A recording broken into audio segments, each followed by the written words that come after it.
U.S. Supreme Court has dealt a significant blow to President Obama's health care overhaul. The High Court ruled today that some companies can refuse to offer contraceptives in their health insurance packages based on religious objections. San Diego 6's Derek Stahl explains this decision. Good evening. It was a closely divided ruling, 5-4, and it's drawing deeply divided reaction. There were cheers and chants from pro-life supporters in Washington after the Supreme Court's ruling was handed down. Today's decision is a landmark decision for religious freedom.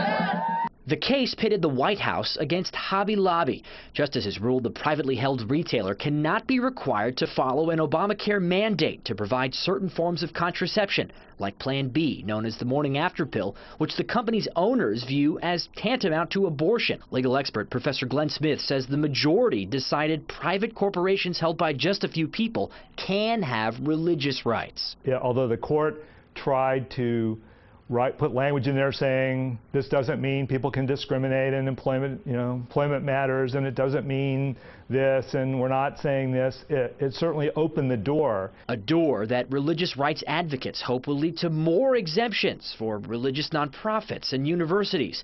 Meantime, the White House says it's exploring other ways of ensuring all women have health care coverage that includes contraceptives. My concern now is if the government says that they're going to go ahead and pay for contraceptives and abortifacients, they're just going to go ahead and do it, then that puts the taxpayer on the hook for it, and that's you and I. And so my question then is my First Amendment rights being violated by this? Because it definitely goes against my religious convictions. But without government action, reproductive rights attorney Joanna Sachs says the court's ruling will put some women at a disadvantage. At this point in time, some women may not have access to affordable contraception coverage. Now, this ruling doesn't affect publicly traded companies, and it doesn't affect small businesses with less than 50 employees. Experts say the number of private corporations willing to opt out of the contraceptive requirement is likely small. Nearly 50 companies had sued because of it. Derek Stahl, San Diego 6 News.